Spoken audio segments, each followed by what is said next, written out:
Oh, wait, hold on. I keep doing this wrong. Hold on. We have an intro that Jesse Naylor made that I was supposed to make play at the beginning. So I'm going to play it, and then we'll start after this 30 seconds.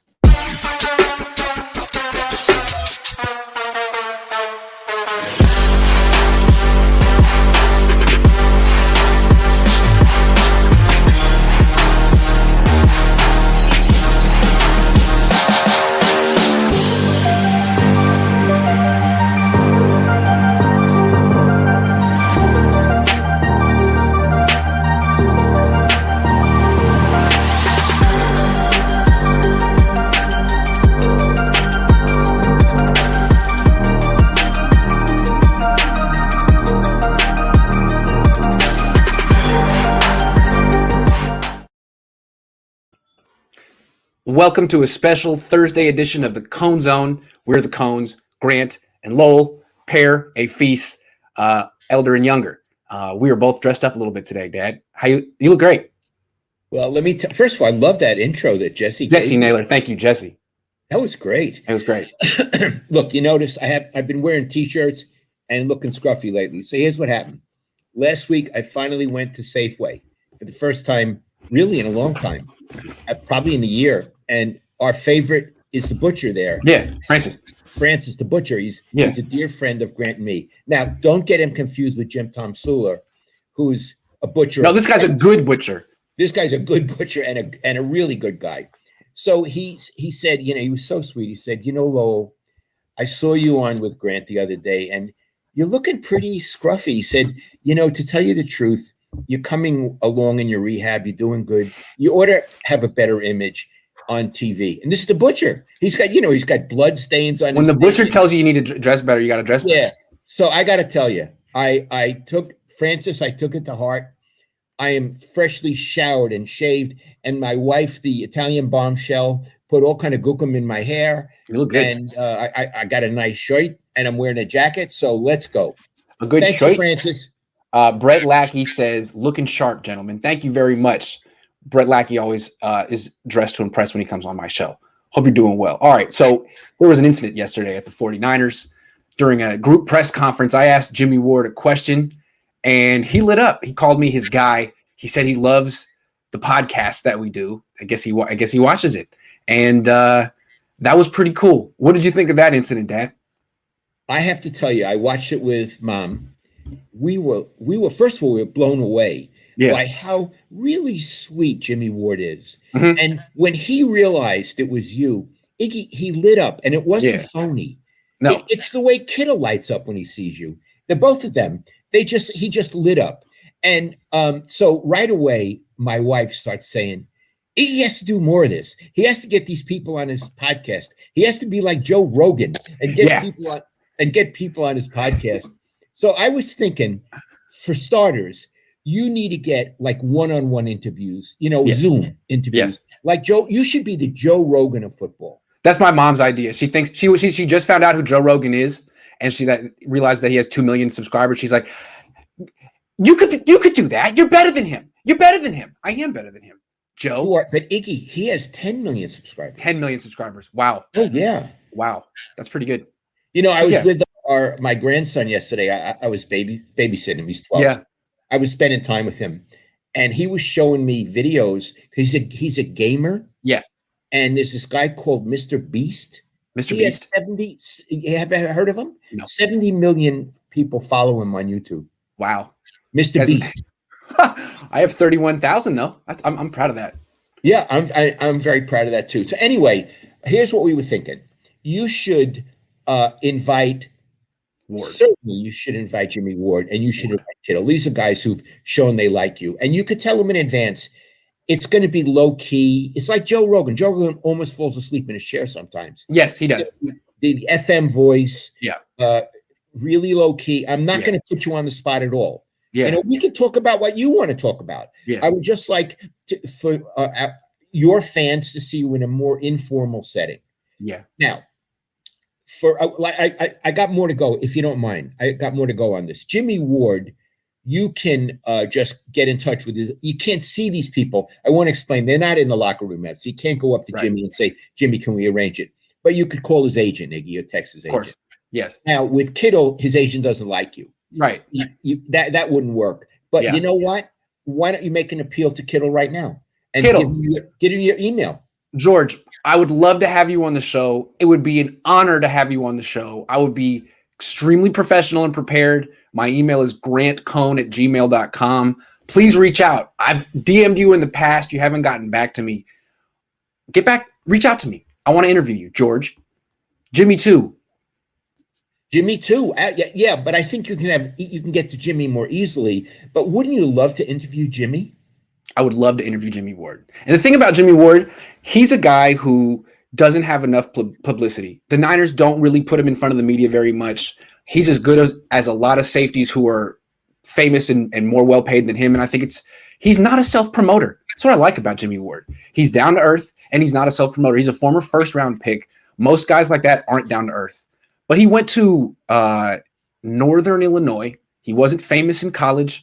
He's down to earth. And you saw what he's like. He's really smart. He's really confident. But he should be someone the Niners put in front of the press once a week. I think he has a glowing personality. It glows. Yes, he does. So here's what I want to say, and I hope that the viewers. I got to get the comments on here. At the viewers, who else would you like Iggy to interview in a one-on-one Zoom? Yeah, we want to ask you guys. Yeah, what would you think? And while you're getting yourselves together, Iggy, name one other that you'd like to interview. Well, I would love to interview Jimmy Garoppolo. He's so interesting right now. But that'd be tough. I think that would be a hard one to quarterback. I don't think he really wants to talk right now. Right. Javon Kinlaw. I interviewed him yesterday. I asked him about the squirrel. I would love to interview Javon Kinlaw about hunting. He's a hunter. You know, and he had a really nice smile. You have to understand it. I've never met him. Boy, I think, interview him about hunting. Yeah. Not about football, about hunting. That's Jackhammer's idea, by the way. He texted me this morning. He was like, "You need to interview him about hunting." He's like the story you did about Robert Saleh and chess. Right. Yeah. And then at the end, you tie it in. Is there any similarity between hunting and your position you play? And I bet he's thought about it. So Kinlaw, now we got 3. Okay, I'm going to not put in Jimmy. I'm not going to put in Jimmy Garoppolo. Well, let me tell you what people are putting in. Kevin Jeter says Mostert. James Cool says Dwelly. Juice would be awesome. Let's see what else. Trey Lance. Yeah, that would be pretty cool. Rosen. Let's see. McDaniel, the offensive coordinator. Robbie Gould would be fun. The kicker. I'm getting a lot of Robbie Gould. Armstead, LOL. Iggy. Yeah. Gould would be phenomenal. Gould would be phenomenal. That would be a really fun interview. Iggy, he would do it. Yeah, and he would have fun. He'd be sarcastic. He would take shots at me. With the ping pong and all that. Yeah, he'd be great. Yeah. Okay, Robbie Gould's a good one. That's a good call. McGlinchey? Maybe one day. Maybe one day. McGlinchey would, and you could say, I owe you. I will not come on my show and unload. You can have I won't even defend myself. Just say what you want to say on my channel and get the last word, Mike. Fair. And then let's get along and let's talk about things that, aside from me, that interest you. Yeah, that's a good one. McGlinchey actually would be great. Yeah. Iggy, what I like about if you do this, it humanizes the players for the fan. Yes. And in the past, you could do that because you were with them. You're not with them now. So this is a direct way to do it. I love it, Iggy. Last one. Horatio says Tart. Tart's a lot like Jimmy Ward. He's even more low-key than Jimmy Ward. He's not a self-promoter. He's a really nice, smart, down-to-earth guy. Tart would be cool, too. Tart went on with Vish. Did you know that? He let Vish interview him when Vish was just getting started. Vish had like 100 followers on Twitter. And he's like, yeah, absolutely, let's do it. Tart. How did Vish approach him?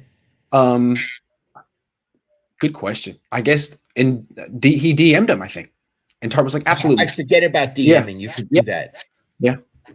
So, Iggy, I think this, this could be a wonderful segment for you. And again, you could be Joe Rogan-esque, but I think even a little better than Joe. And I like Joe Rogan. I'm not putting him down. I really like him. Joe. Yeah, he's good. He's good. But his knowledge is he's kind of what I do from a UFC perspective. I have football, which is a bigger sport. So it could work. It could work. Chase says Ebicom answered your question saying there's no secret to getting after a mobile quarterback, but we've seen teams do it well. That doesn't seem accurate. Yeah, it seemed like he didn't really want to get into too many specifics or criticize previous Niners defenses by implication. But I do think he's very good at stopping mobile quarterbacks, and he's shown it in the past. Thank you, Chase. All right, let's move on. You haven't been at the camps, but there's a quarterback competition that's very interesting, and I want to give you the update and get your impression. So as we talked last week, it was a big win for Jimmy Garoppolo. Trey Lance looked nervous. He was really overthrowing.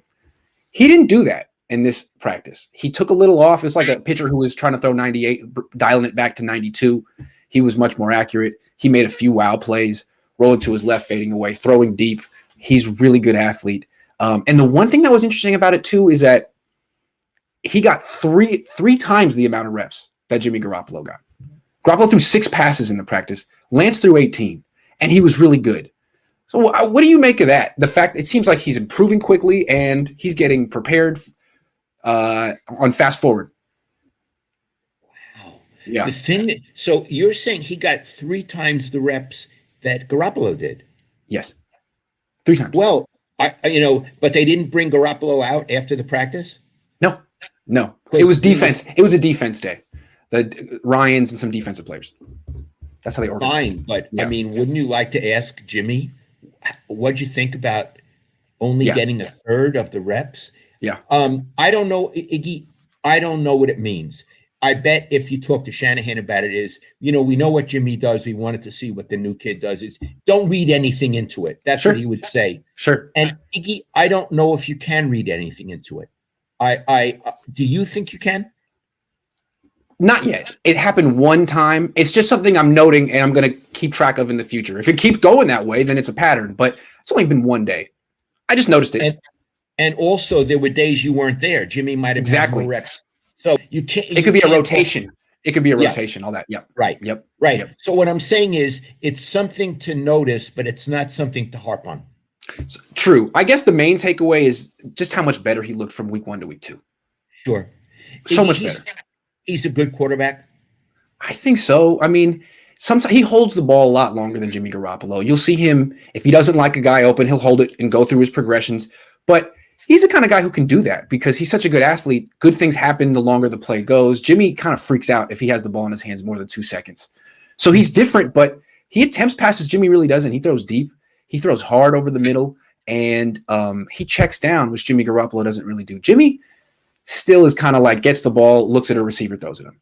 And he telegraphs his throws. He doesn't throw deep. I think it's going to happen quicker than maybe I thought. Trey Lance is just so much more impressive that as soon as he can come up to speed, I think it's going to be obvious to the whole team that we used to talk about the limit of the offense. He's going to increase it exponentially. Oh, yeah. I have another question about the 2 quarterbacks, those 2. Mm-hmm. When they throw passes and do stuff in drills, do they do exactly the same? Are they asked to do the same thing, or are they asked to do things more consistent with their skills? The exact same thing, which is interesting because the way I remember it 10 years ago with Alex Smith and Colin Kaepernick is they were pretty much in different orbits. Kaepernick was doing his own thing at his own pace, and so was Alex Smith. They didn't really work together. They didn't really look at each other, talk to each other. And Harbaugh would spend a lot of personal time with Colin Kaepernick. It was like his personal project. This is like Jimmy Garoppolo and Trey Lance doing the same stuff, working together. And it seems like Shanahan's attitude is if you're going to take this job from Jimmy, you got to take it on his terms and demonstrate that you're just as good at the stuff he already does. So we'll see. Well, I have a question. What do you think about that? The fact that they're doing the same stuff. Now, this isn't like warm-ups and drills. When they get into 11-on-11 scrimmages, Kyle does call the game differently for Trey Lance.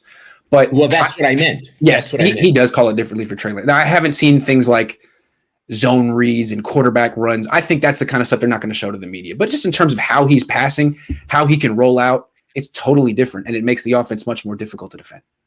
Okay, that's what I wanted to know. So, in fact, Kyle appears to be adapting to the 2 different styles. Absolutely. And I think as this kid shows himself and improves, the entire team is going to get very excited about the prospect of having him out there, just like Harbaugh was with Kaepernick, because the whole thing that Bill Walsh talked about, the limit of the offense. It's very limited with Jimmy. He does well inside his limitations, but he doesn't move. He doesn't throw downfield or outside the numbers. He doesn't hold the ball very long. So there are ways to defend him. With Trey Lance, it's going to be much more difficult once he's ready. Got it. Yeah. And again, right, this thing, the limit of Bill said always to me, the quarterback defines the limit of my offense. And what you're saying is you think eventually with Trey Lance, the limit will be expanded greatly. I think best case scenario is he plays like Russell Wilson, that kind of a player, although he's 6'4". The kind of guy where it's not there, he still has the ball and he can scramble around, and the play just got even more difficult to defend. Well, that's quite a recommendation because I've told you, I love to watch Russell Wilson work. I love it. I find it so interesting, Iggy. And the thing that's most special to me about Russell Wilson is how he can improv. The way he's so calm and poised, and the big plays happen when things break down. It's almost like recess football. I think that's the idea with Lance, is that he's going to be able to do things like that. Now, Russell's like the greatest of all time at that, but that Lance is going to be the ad-lib quarterback that the Niners haven't ever had. Because even Kaepernick wasn't that great ad-libbing. He could run when you called the run for him, but this guy is going to be like Russell Wilson. I got it. One more question on the quarterbacks, sure. Iggy. You have, in a group, you have spoken to Trey Lance. What is he like? Yeah. He reminds me of Fred Warner in the sense that I can't tell that he likes talking to the press. It's a duty, but he takes it seriously. He doesn't come out and try to joke around with us like George Kittle. He's very mature and professional. He answers the questions, not in a hostile way, but not like at length. I think he's very mature and professional in the way he does it, but it's not like he's, I guess he's the way you kind of have to do it if you're a 21-year-old quarterback, right? I don't know. Does he strike you as intelligent? Yes, absolutely. Extremely. Yes, like Fred Warner. Like Fred, extremely intelligent. Yes. You know, it's a pleasure to have a quarterback like that. It really is. Absolutely. This guy's a lot of fun to watch in practice. I haven't gotten – we interviewed him twice so far, so I haven't got a sense. I haven't seen him smile yet. But in practice, he'll make plays where you're like, oh, wow, oh, my God. And Jimmy Garoppolo is not exactly that kind of quarterback. At best, you'll get a golf clap out of Jimmy. Hey, that was a really nice pass over the middle, Jimmy. This guy's like, whoa, did you see him throw while running? Deep? Amazing. Yeah. It's fun. You would like it. Yeah. You're really enjoying when you're now occasionally at live practices. When I watch the videos, it seems like this is where you belong. It's my favorite time of the season, I think, the practices, because I'm only like one of 10 people who's allowed to watch it. And then all of us go out and try to describe what happened, and I'm pretty good at it. I love it. You know, I can write it. I can talk about it. I can do shows about it. It's fun. Iggy, when you do your videos from down there, you're not in the press room, are you? No, they still haven't opened that up for us. Right. You know, when we used to walk down to the press room by Michael Mina's tailgate, there's some there's some picnic tables. They've set up a work area for us there with internet and power strips. So I work there, and then I bring my stuff out to the front of the stadium and set up there and film right in front of the gate A, whatever that is. Is that where we used to drive in? Yeah. It's just right across from the parking lot where we used to, right the front of the stadium. Got it. Yeah, it's nice. Yeah, it'd be nice if they opened up the media room, though. Come on. Iggy, you seem to really be enjoying being there. It's my favorite time of the year. And then we didn't have this last year. I'm so excited that we get OTAs and minicamp. Anyway. Okay, what's our next topic? Okay, let's go negative.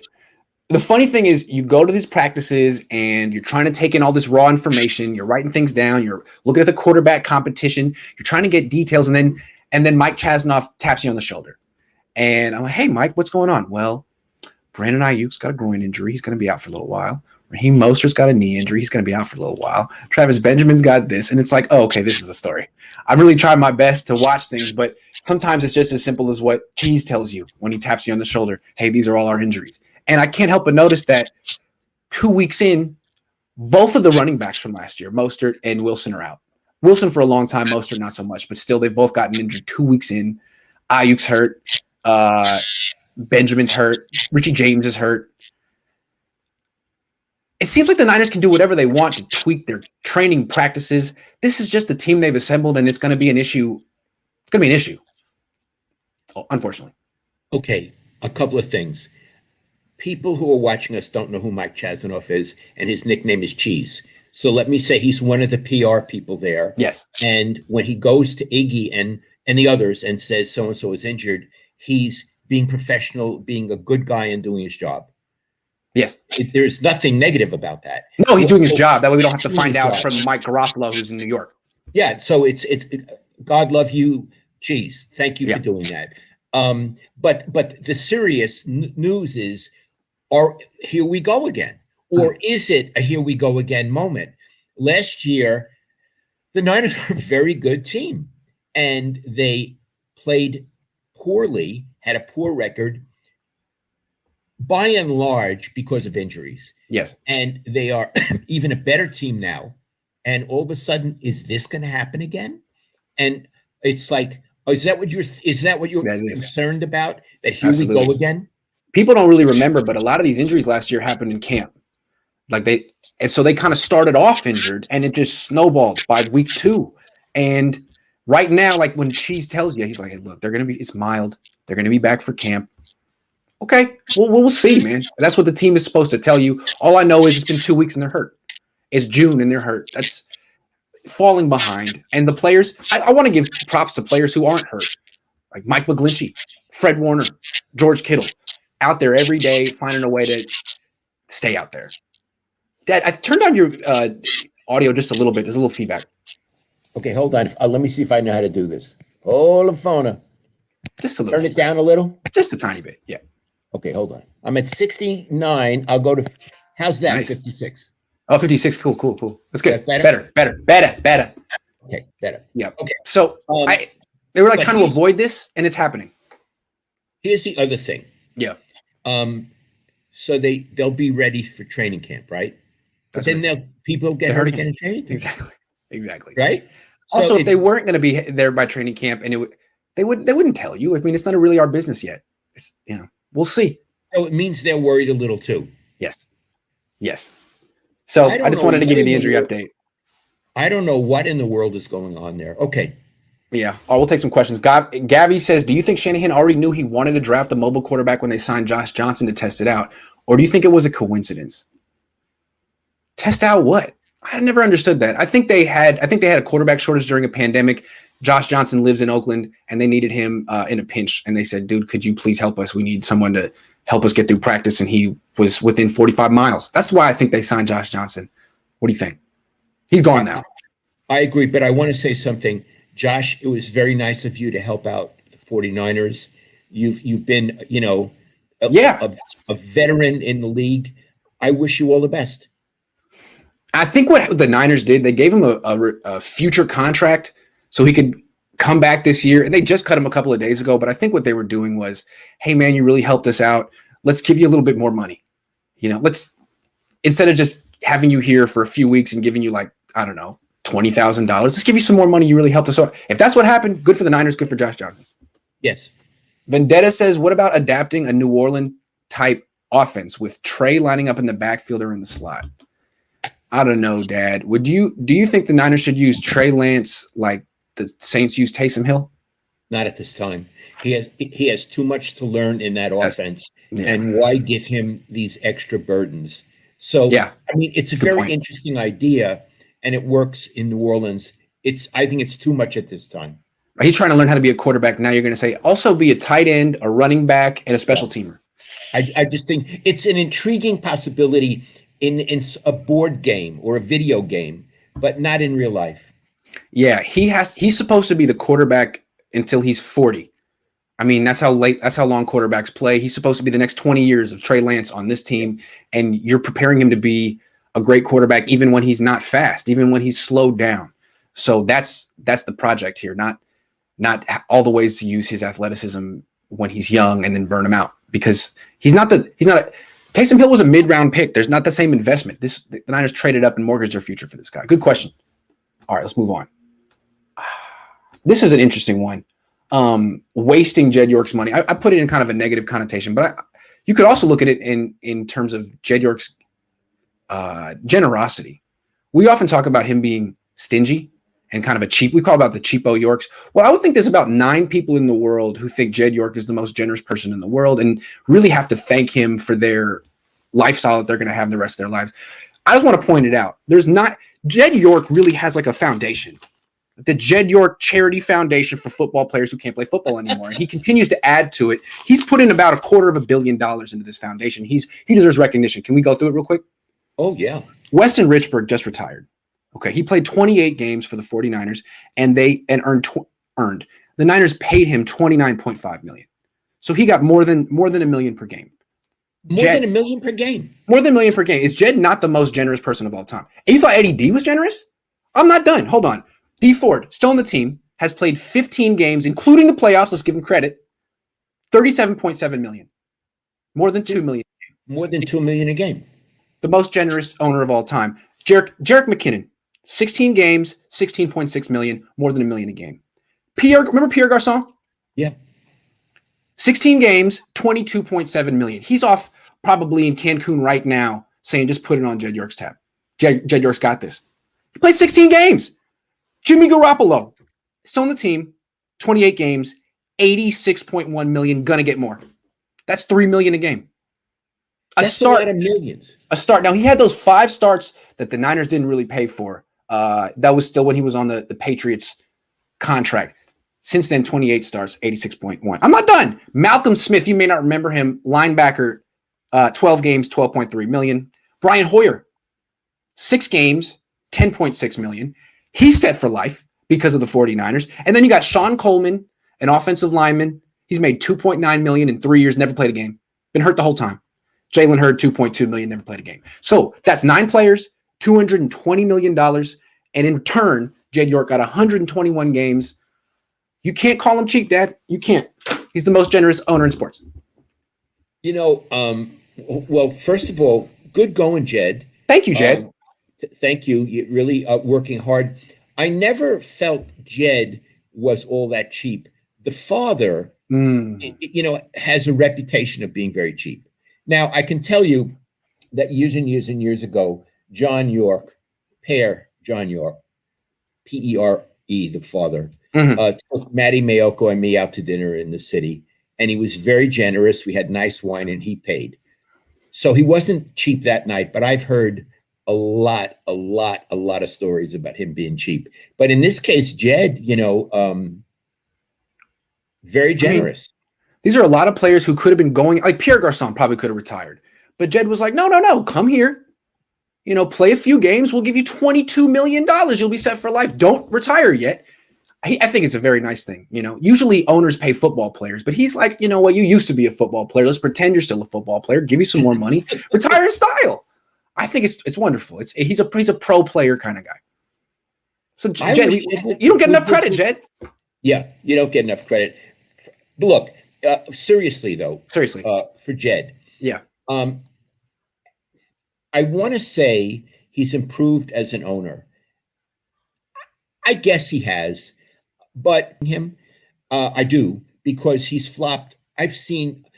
I was around when he flopped a lot. I was a writer when he was a flop writer, but now he really has a good team. I mean, Iggy, I believe that this 49ers team is the best team in the NFC West, should win the NFC West, I believe, and is a Super Bowl contender.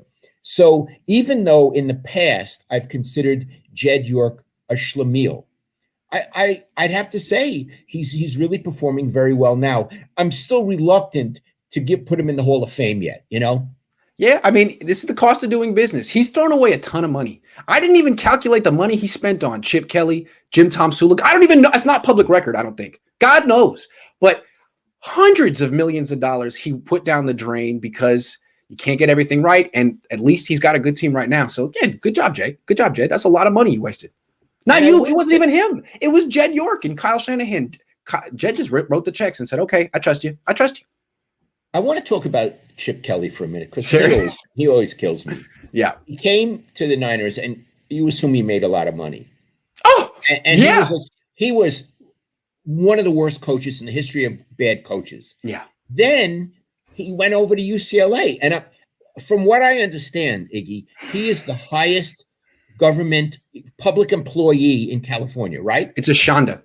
He is, right? He is. He is. So I want to say, you know what his talent is?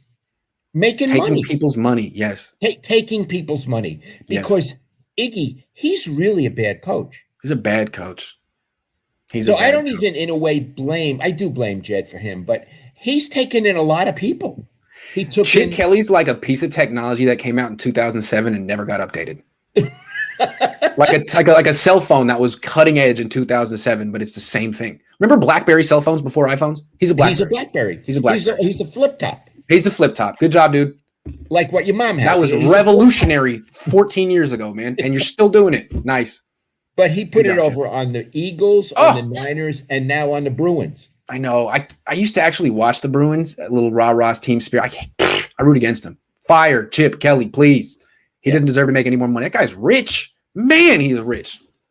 What do you think he does in his spare time, Dad? Charlie Barrett says, Lowell, if you could ask Shanahan one question, what would it be? Oh, I'll tell you right now. What kinds of things make you laugh? Oh, I would. Wow. What makes you laugh? Yeah. What do you find funny? Yeah. Do you ever giggle? Do you and your wife sit down and just get silly and giggle? Do you understand how? Giggle. Do you understand how uncomfortable that would make him? That question. That's why it's the best question. It would make him so uncomfortable. Iggy, you could ask Kittle that question. Oh, he would love to answer that question. Love it. It would be his favorite question of the day. Right. But with Kyle, he would feel it as almost like an intrusion, right? Why do you want to know that about me?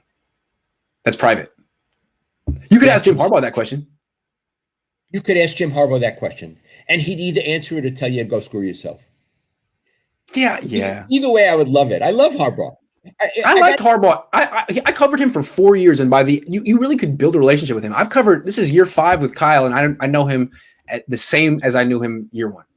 Right. Whereas we got to know Harbaugh, and he's an acquired taste. I'm telling everybody here, I loved covering him, and what's more, I get a kick out of it. He is an acquired taste. I love him. I wouldn't want him to be my coach, but he wasn't my coach, and he's one of these characters that's kind of a nutcase that you love. It's like, man, I love this guy. This guy's amazing. I love this guy. Yeah. So that would be my question for Shanahan about his sense of humor. Iggy, I've never seen him smile. No, he's very dour. He's very dour, and I feel like Robert Saleh kind of picked up the slack in all of those areas. Kyle doesn't smile. I do. Kyle's introverted. I'm extroverted. He was kind of the leader without saying it.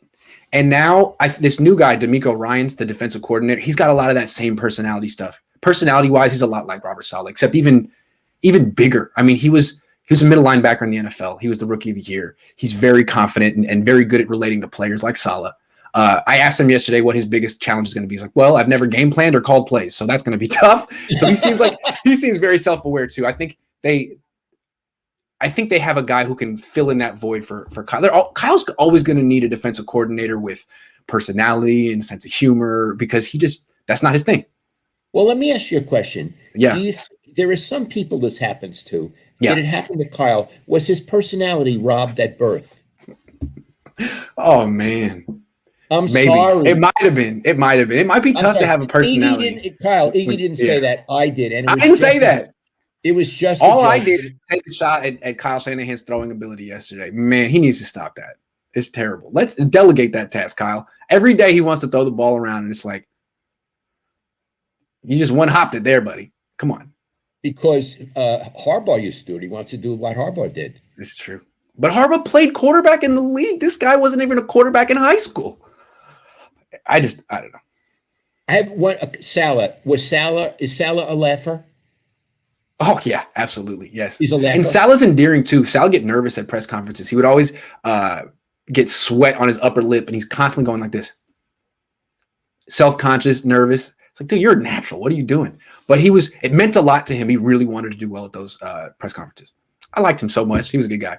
Iggy, wasn't there one time you were walking out the building and his family was there, and he gave you a hug and introduced you to his whole family? What happened was it was the day I interviewed John Lynch on Periscope. back before we knew what like StreamYard was, and we would sit down next to each other. So I had him and my phone. It was me and John Lynch, and I walked out and I saw Salah, and I was like, man, you're never gonna believe what I just did. But I just had a 15-minute one-on-one with John Lynch, and he was like, man, that was really generous of him. And his wife was driving in. His wife drives in the biggest van you've ever seen, like one of these, I don't know, industrial vans, and opens up, and like 8 kids pop out of the truck. The whole Salah family was there. It was very cool. It's nice to meet her. She gave me a hug. Met the clan. They were nice. Nice people, right? Very nice people, yes. Yeah. Yes. Anyway, that's my question. I mean, other questions that I would like to ask him is, again, I don't think he'd answer any of these. As a coach, how are you similar to your dad? How are you different? Ooh. As a person, how That's are you great. similar to your dad? How are you different? Yeah. As a dad, how are you Ooh. similar to your dad? How are you different? Those are the kind of questions I would always want to ask, questions that got to the core of a personality. Yeah. And, you know, Iggy, I could do it. I could do those things. See, some people in here are like 17, 15. They don't know about my dad. My dad is an icon, was a legend, and was the most famous sports writer in the Bay Area throughout the 80s. He was excellent at every single aspect of the profession. And if you don't know about my dad, you should go back and check him out. He was really, really good. He can still do it. He just decided to retire because you got to stop eventually. Can't do it forever. No, you can't do it forever. Grant and Lowell, if you could add one ex-Niner that is not a Hall of Famer to the team for injury purposes, who would it be and why? Any era? Roger Craig, maybe? I'm not sure what the question means, Iggy. Meaning, if someone got injured, you would bring someone else in? Yeah, I guess so. Like you can't say Joe Montana or Steve Young. Okay, players that you'd bring in, Roger Craig, obviously. Randy Cross, the offensive line. He was a great offensive lineman. John Taylor. Oh boy, John Taylor. Yeah. Eric Wright. Brent Jones. Brent Jones. Yeah. Brent Jones is a great player. You know who else was really good? Ricky Waters. Yes, he was. He was a Really very good. good running back. Very good running back. Good receiver. Underrated. Yep. Yeah, Ricky Waters. That's some good name. That's a good question, Jordan. Good question. Jordan Rinaldi. All right. Last topic that we got. This is interesting.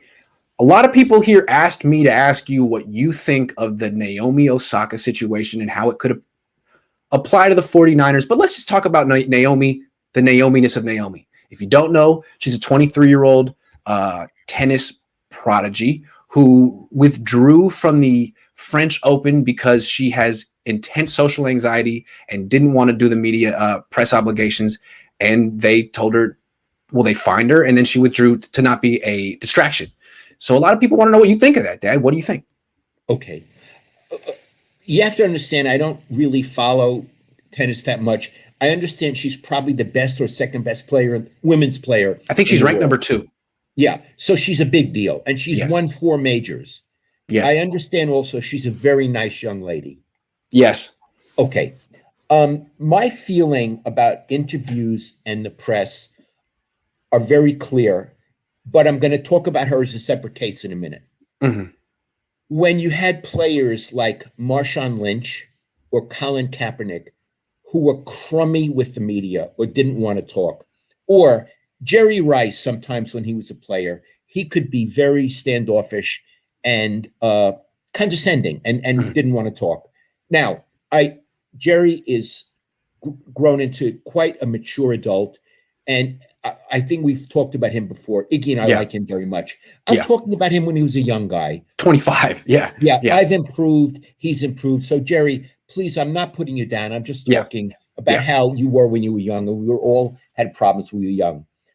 It's in their contracts that part of their duties as a professional athlete are to talk to the media, because these leagues, the Tennis Association, the NFL, the NBA, they need the players to talk. They need to promote their league. It's part of what it means. How they make money. Yes. It's not amateur sports. Yeah. So when Kaepernick would answer in the fewest possible words, it burned me up. And I knew he was doing it because he was a jerk. Yeah. I'm not talking about his social stances. I'm not getting into it. No, it was like, this is a Barry Bonds move. It's a Barry Bonds move. And Bonds. Yeah. He was as bad as Barry Bonds. Yeah. Yeah. So my initial feeling about Osaka is she signed a contract. She has an obligation. She should talk to the media. But no. And here's what I mean. If Kaepernick had gone to the 49ers and said, I would really like to fulfill my obligations. I have social anxiety. Mhm. And then if Bob Lang, it was the guy in charge at the time in PR, had come and said, look, we have a tough situation. Colin Kaepernick has social anxiety. He feels very bad about this, but he doesn't feel up to answering your questions. My response as a journalist would be, I don't want to add to anyone's social anxiety. I don't want to be a bad person. I'm not a bad person. I'm a nice person. And I bet Matty Mayoko, Matt Barrows, all of these people would say, of course not. Is there a way we can work this out? Yeah. So let's come back to Osaka. Her people should have gone to the people at the French Open 6 months ago. Right. Said, look, we have a problem. Let's fix it. We want to work this out. Yeah. Let's find a solution. Talk about it. Yep. And find a solution, as opposed to all of a sudden at the French Open, the people who are running it don't know what to do. They want her to talk. This should have been handled before the tournament even started, Iggy. Yeah. And then it could have been as simple as, we will type our questions and she could type back answers. Yes. It's not the best, but we're trying to accommodate her because we want, the point is she should play. Right. She should not, it's not good for anyone for her to leave the French Open. It's not good for her competitors, for the tournament, or the media. Tennis. Yeah. For tennis, you want to keep her in. Yeah. So with someone who is suffering, God, I don't want to add to suffering. Right. I mean, if she played poorly, I'd want to be able to write honestly about it. Right. But the fact that she says, I'll pay my fine. Yeah. I'll pay my fine. Yeah. Help me. I would want to accommodate her, but I feel her people were too slow. They should have handled it earlier. And as I say, you could type responses. Yeah. You know what I mean? Or you could have her agent or her coach in the room answering for her, and Naomi could be off mic and off camera and whisper answers. I know it seems silly, but there are ways to do it that this poor young lady didn't have to be humiliated, be frightened, and have to leave the tournament. Now, I've been reading up on what she did and what she said. The first thing she wrote troubled me, and then she corrected it. And I want to say why it troubled me, because I feel like this could have implications across sports. What she first wrote was that she didn't like the nature of press conferences in general for anyone. She felt that she wrote that journalists are doubters, and she shouldn't have to subject herself to doubters, and that it's not right to have to answer questions after a loss, that journalists are just rubbing it in. I disagree with both of those things very strongly. Then she came back a few days later and was like, look, I expressed myself poorly. I have social anxiety. This is something that's personal to me. Please respect that. That I totally respect.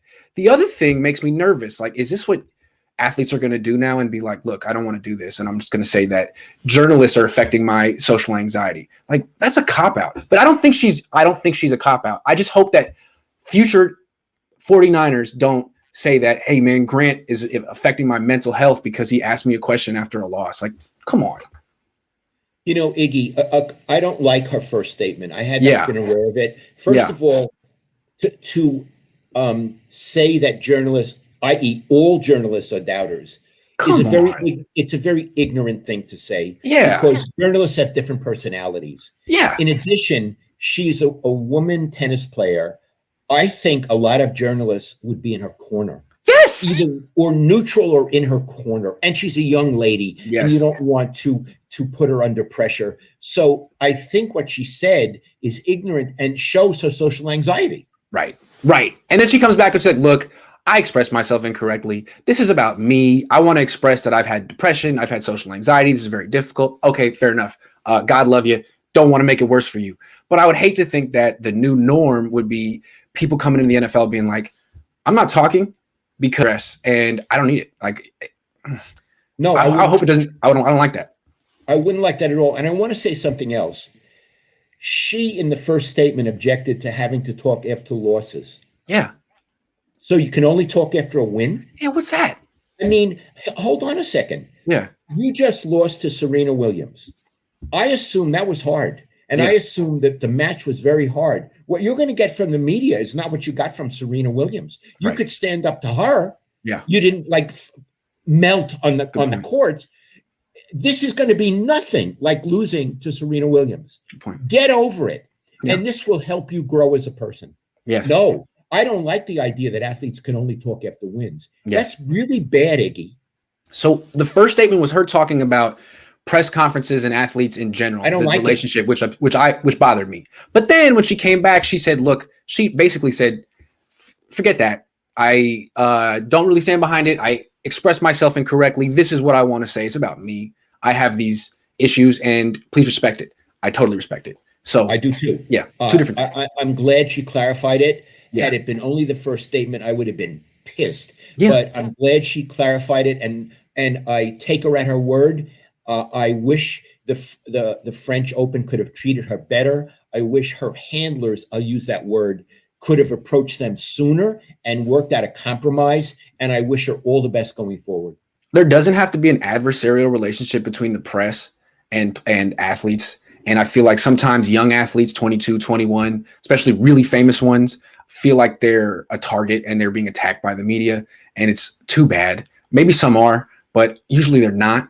And I hope we can, what I want to say is the young athletes on the 49ers all seem very pro media. They like talking. They talk at length. Maybe it's not a generational thing. I think my nightmare is that athletes will just stop talking and it'll be, I don't want to do this anymore. And then the league will be like, fine, we don't have to. And it'll just be covering sports. Okay. Couple of things. I don't think that'll happen. Yeah. Because as crummy as the NFL is, they're not insane. They know they need to promote their league. Yes. Okay. Yes. But here's the other thing, Iggy, and I don't want you to read that thing. I want you to look. I'm sorry. I'm making sure that I didn't lose this one guy. Okay, I got it. Okay, let's talk. I'm ready. Because this is an important point for you. Yes.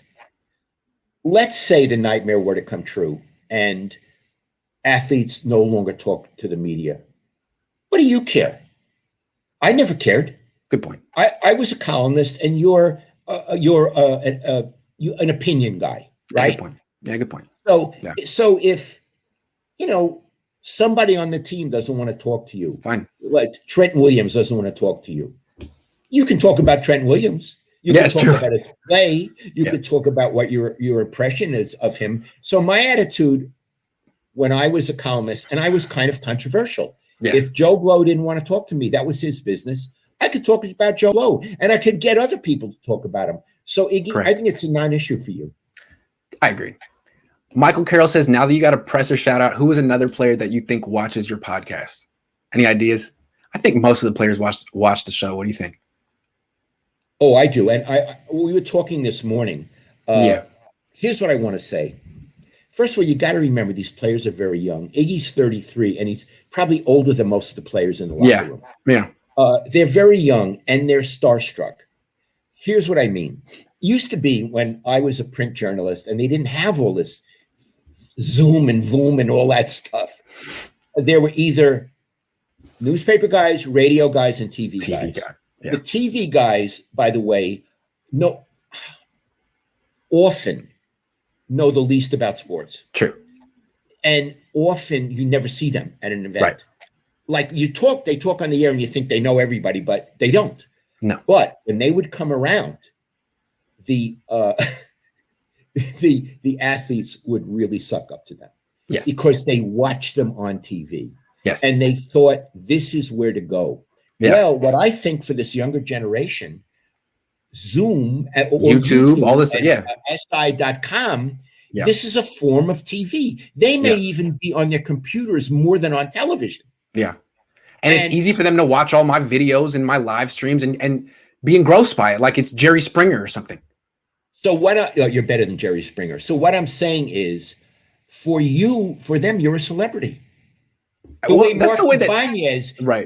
the way Marky Banez was a celebrity, or still is, but was Yeah. a celebrity during my era, you're a celebrity like Mark. Because That's funny. they watch you all the time. And Iggy, I'll tell you right now, these guys watch your videos and they want to know what you're saying about them. Just when Ira did the report card, you don't Yes. think Joe Montana read the report card? And you know, when I praise them, I think they like it. And when I think they when I put them down, I'm sure they say, oh, "Who cares? What does Grant know?" But when I praise them, they're like, "Thank you, I appreciate it." That's what Jimmy Ward was saying. Hey, you've been giving me some love. Thank you. They want some of that love. I give them some love, and they want love from you. Yeah. It was funny is I feel like I've generated this, fame or whatever the last year or two.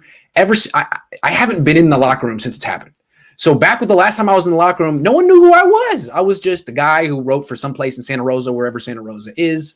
And who the hell am I? Now, when I walk in, I feel like everyone's going to be like, there he is. He's here. He's here. What's Mike McGlinchey going to say? Oh, my God. Yeah. I got a question for you. Sure. When Jimmy Ward gave you a shout out yesterday, yes. How did it feel? I felt like, remember that day when you took me to interview Monte Ellis? Yes. I felt like that. All of a sudden, I was like, I'm the biggest Jimmy Ward fan. I love you. I want to buy your jersey. I'm like 17 all over again, and you're my favorite. I love you. It was like meeting Steve Young. I will love Jimmy Ward the rest of my life the way that I love Steve Young. You kidding? Are you kidding? He said he loved my show. He didn't just say that he watched it. He said he loved it. It was an advertisement. I should have paid him. I love that man. Jimmy, you don't even know it, but I will love you forever. I mean, your most loyal follower. Have your back. I will not let anyone say anything bad about you ever. What a great guy. I got something else to say. What? I have been in the past in press conferences, and the coach or the player who was talking gave a shout out to another writer. Yes. Oh, I used to die. I used to think, why did he say it about him and not about me? That's right.